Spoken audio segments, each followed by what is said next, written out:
یعقوب علیہ الصلوۃ والسلام جب اپنے بیٹوں کو جانے کے لیے روانہ کرنے لگے تو یہ ہدایت کی، مصر جب جانے دروازے پر جاؤ، داخلی دروازے پہ، تو 11 کے 11 ایک ہی دروازے سے داخل نہ ہونا، بلکہ دروازے شہر کے داخلی مختلف ہیں، مختلف دروازوں سے مختلف ٹولیوں کی صورت میں علیحدہ علیحدہ ہو کے جدا جدا ہو کے داخل ہونا، کسی بد نظرے کی نظر نہ لگ جائے۔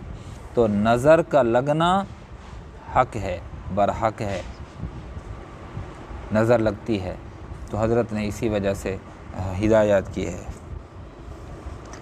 وقال یا بنی لا تدخلوا یا بنی لا تدخلوا من باب واحد وادخلوا من ابواب متفرقہ، فرمایا اے میرے بیٹے تم جاؤ فی امان اللہ، لیکن میں باپ کی ہدایت یہ ہے کہ جب بھی داخل ہو تو لا تدخلوا من باب واحد، ایک دروازے سے داخل نہ ہونا، وادخلوا من ابواب متفرقہ، جدا جدا ہو کے مختلف مختلف دروازوں سے داخل ہونا۔ وما اغنی عنکم من اللہ من شیء، فرمایا میں اللہ نے جو فیصلہ تمہارے حق میں کیا ہوا اس کو میں بچا نہیں سکتا، اگر تمہیں نقصان پہنچنا ہے تو نقصان پہنچ کے رہے گا، لیکن ہیلہ ہے، طریقہ ہے، وہ طریقہ اختیار کر لینا، باقی جو کچھ ہونا ہے وہ ہو کے رہے گا۔ تم جدا جدا ہو کے جاؤ یا اکٹھے داخل ہو، جو اللہ کی طرف سے مقرر ہو چکا ہے وہ تو ہوگا، لیکن ہیلہ اختیار کرنا، تدبیر اختیار کرنا یہ خلاف شرع نہیں ہے۔ یہاں پر ایک عجیب بات علماء نے فرمائی ہے کہ یہ پہلی دفعہ جاتے ہوئے یہ ہدایت نہیں کی حضرت نے، جب پہلی دفعہ جا رہے تھے وہ 10 بھائی، تب نہیں کہا کہ جدا جدا ہو کے جانا، جب دوسری مرتبہ جا رہے ہیں تب فرما رہے ہیں کہ جدا جدا ہو کے جانا۔ اس کی کیا وجہ ہے؟ اس کی کئی وجوہات بیان فرمائی۔ ایک وجہ تو یہ بیان فرمائی ہے کہ وہ بنیامین ساتھ تھا، یوسف کا بھائی، اس کی محبت، چونکہ یوسف کو کھو چکے تھے حضرت، تو اب یہ اس کا بھائی جو ہے بنیامین حضرت کو یوسف جیسا پیارا تھا، تو وہ چونکہ ساتھ تھا تو پوری فکر زیادہ تھی، ایک وجہ تو یہ ہے۔ دوسری وجہ یہ ہے کہ پہلے جو تھے وہ مسافرت کی حالت میں تھے، اجنبی تھے، چونکہ جب پہلی دفعہ بادشاہ کے پاس گئے تھے تو حضرت نے ان کا خوب اکرام کیا تھا، تو لوگوں کی نگاہوں میں آ گئے تھے، اچھا یہ بندے بادشاہ کے قریبی رہے ہیں، تو اب ان کی واقفیت ہو چکی تھی۔ اور تیسری وجہ یہ بھی ہو سکتی ہے کہ پہلے 10 تھے اب 11 ہیں، تو ایک کا اضافہ جو ہو گیا ہے، لشکر لگتا تھا پورا، تو حضرت نے اسی وجہ سے فرمایا ایک دروازے سے اکٹھے داخل نہ ہونا۔ وما اغنی عنکم من اللہ من شیء، عقیدہ بھی بتا دیا، جو ہوتا ہے وہ ہو کے رہتا ہے، تدبیر اختیار کر لے تو یہ شرعی منافی نہیں ہے۔ ان الحکم الا للہ، حکم تو اللہ کا چلتا ہے، علیہ توکل، تو میں نے اسی پر بھروسہ کیا، وعلیہ فلیتوکل المتوکلون، اسی پر ہی بھروسہ رکھنا چاہیے۔ ولما دخلوا من حیث امرہم ابوہم، جیسے باپ نے کہا تھا کہ مختلف بابوں سے، دروازوں سے داخل ہونا اور مختلف ہو کر جانا، تو تم بھی مختلف ہو کے، انہوں نے ایسا ہی کیا۔ وما یغنی عنہم من اللہ من شیء الا حاجہ فی نفس یعقوب قضاها، حضرت نے جو تدبیر کرنی تھی خیال آیا وہ حضرت نے تو کر دیا۔ وَإِنَّهُ لَذُو عِلْمٍ لِمَا عَلَّمْنَاهُ وَلَكِنَّ أَكْثَرَ النَّاسِ لَا يَعْلَمُونَ، فرمایا یہ علم والے تھے اور اللہ نے ان کو علم عطا کیا تھا، لیکن اکثر لوگ نہیں جانتے، وہ تدبیر کو ہی مشکل کشا سمجھتے ہیں۔ ہم نے یہ کیا ہے اس کے بعد یہ کیوں ہو گیا ہے؟ بھائی اللہ کی طرف سے سب کچھ ہوتا ہے، سب کچھ اللہ کی طرف سے ہوتا ہے، تو نے تو ہیلہ اختیار کیا ہے، اللہ کی طرف سے اس کے باوجود بھی ہو گیا تو ایک اللہ کا حکم ہے، ایک تیری اور میری تدبیر ہے۔ بندہ کیا کہتا ہے؟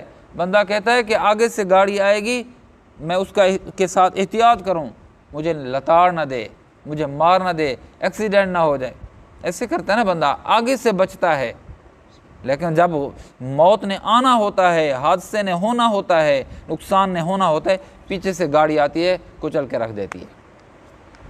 بندہ کہتا ہے باہر نکلوں گا تو حادثہ پیش آئے گا، کتنے حادثات ایسے ہیں، بندہ گھر میں ہوتا ہے وہاں پر ایکسیڈنٹ ہو جاتا ہے، موٹر چلائی نہانے کے لیے، کرنٹ لگ گیا، بندہ وہیں مر گیا، ایکسیڈنٹ گھر میں ہوا۔ بندہ بیٹھا تھا، زلزلہ آیا، دب گیا، وہیں پر مر گیا۔ گھر کے اندر تھا، گھر کے اندر یہیں ایسا حادثہ ہوا ہے، گھر کے اندر تھے مرد عورتیں، اوپر مکان بن رہا ہے، نیچے مرد عورتیں ہیں، بس وہ اوپر والی چھت دوسری پہ گری، نچلی نیچے گری، بندے کے اوپر، وہ بندہ فوت ہو گیا۔ تو تدبیر اختیار کی جائے، لیکن ہوتا وہی ہے جو اللہ کی طرف سے ہے، اور تدبیر منافی نہیں ہے۔ وَلَمَّا دَخَلُوا عَلَى يُوسُفَ آوَى إِلَيْهِ أَخَاهُ، بنیامین بھی آ گیا۔ حضرت کی تو نگاہیں دیکھ رہی تھی اپنے بھائی کو، تو حضرت نے یہاں پر ایک ہیلا کیا، اللہ اکبر، وہ یہ تھا کہ 10-11 کمرے تھے، فرما دیا تم بھائی 2 رہو بھئی ایک کمرے میں، تم شاہی مہمان ہو 2 رہو، 2 جو رہتے 10 کے ساتھ پورے ہو جاتے، اب 11واں تو بچ گیا۔ حضرت نے فرمایا یہ چھوٹا ہے نا تمہارا، چلو بابا تو ہمارا مہمان ہے، اس کے ایسے بس لے گئے، فرمایا بس 10 تم رہ گئے ہو نا 2 کر کے، ایک بچ گیا ہے، یہ میرا مہمان ہے۔ اپنے بھائی کو علیحدہ کر دیا۔ جب بھائی کو علیحدہ کر دیا نا، وہاں جا کر اس کو کہہ دیا کہ میں تیرا بھائی یوسف ہوں۔ 42-44 سال کے بعد مل رہے ہیں، تمہارا بھائی یوسف ہوں۔ اللہ کی شان یہی پیچھے بھی عرض کیا جا چکا ہے، بھائی کو تو بتا دیا، 40-45 سال تک باپ کو نہیں بتایا، اور اللہ نے حکم دیا تھا نہیں بتانا، وہ روتے رہے، آنکھیں چلی گئیں، یہاں فوراً بتا دیا ملاقات پہ ہی۔ وَلَمَّا دَخَلُوا عَلَى يُوسُفَ آوَى إِلَيْهِ أَخَاهُ، اپنے بھائی کو ٹھکانہ دیا، قَالَ إِنِّي أَنَا أَخُوكَ، فرمانے لگے میں تیرا بھائی ہوں یوسف، فَلَا تَبْتَئِسْ بِمَا كَانُوا يَعْمَلُونَ، ایک کام کرنے والا ہوں، تو پریشان نہ ہونا، ایک کام کرنے والا ہوں۔ اس نے کہا کیا کرے گا؟ تو میں ایک کام کروں گا، تجھے میں نے اپنے پاس رکھنا ہے، ہیلا کروں گا، اس میں بدنامی تھوڑی سی ہوگی۔ تو بنیامین نے کہا کوئی کیسا کیا کرے گا؟ کہا یہ کروں گا، میں رکھنا ہے تجھے اپنے پاس بس۔ فرمایا بس کر دے، مجھے میری بدنامی کا خیال چھوڑ دے۔ وہ کیا حضرت نے، وہ اگلے درس میں انشاءاللہ تعالیٰ آئے گا۔ بنیامین کو اپنے پاس رات بھی یہیں گزروائی، اور پھر کچھ عرصے تک اپنے بھائی کو اپنے پاس بھی رکھا۔ کیا سبق ملا؟ آج کی گفتگو کا اہم جو سبق میں عرض کرنا چاہتا ہوں وہ یہی ہے کہ نظر کا لگنا برحق ہے۔ بعض لوگ شدت رکھتے ہیں، کہتے ہیں کہ بس سب کچھ اللہ سے ہوتا سب کچھ اللہ سے ہے، نظر کا لگنا برحق ہے۔ حضرت صالح بن حنیف رضی اللہ تعالیٰ عنہ نہا رہے ہیں، کنویں پہ نہا رہے ہیں، ایک بندہ گزرا، وہ بندہ جب گزرا اس نے جب دیکھا اتنی خوبصورت وجود، ایسے ہوتا ہے نا بعض بندہ دیکھتا ہے ایسا خوبصورت وجود، انہوں نے تو بس لنگی باندھی ہوئی ہوگی، ایسا خوبصورت، بس وہ وہیں پھڑکنے لگ گیا، بخار چڑھ گیا، اسی وقت بخار چڑھ گیا۔ وہ بندہ تو کہہ کہ او ایسا وجود، ایسا کہہ کے وہ بھی صحابی ہے، وہ بھی صحابی ہے، کہہ کے چلا گیا، بخار اترتا نہیں ہے۔ نبی صلی اللہ علیہ وسلم کو کہا گیا یا رسول اللہ حالت یہ ہو گیا، فرمایا کسی نے کوئی جملہ، جی فلانے نے جملہ کہا ہے، فرمایا جاؤ اس کو بلاؤ، اس کو بلایا گیا، اس کو کہا گیا وضو کر، اس کے وضو کا پانی محفوظ کیا گیا، اس کے وضو کا پانی محفوظ کیا گیا، جو جس آزاد ہوتا گیا، جو آزاد دھلا ہوا پانی تھا، جو مستعمل پانی، وہ کسی ٹب میں رکھتے گئے، پھر اسی مریض کو کے اوپر ڈالا گیا، اس کو نہلایا گیا، تو وہ بالکل اسی وقت ٹھیک ہو گیا۔ یہ علاج ہے، نظر لگتی ہے، نظر کا لگنا برحق ہے، علاج بھی یہی بتایا ہے، معوذتین بھی ہے، اور بھی بہت سے واقعات لکھے ہیں کہ نظر لگتی ہے اور اس پہ دم بھی کیا جاتا ہے، اور نبی صلی اللہ علیہ وسلم نے تعویذ کا بھی حکم بھی دیا ہے۔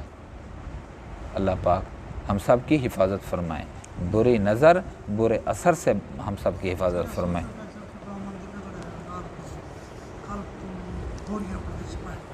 جی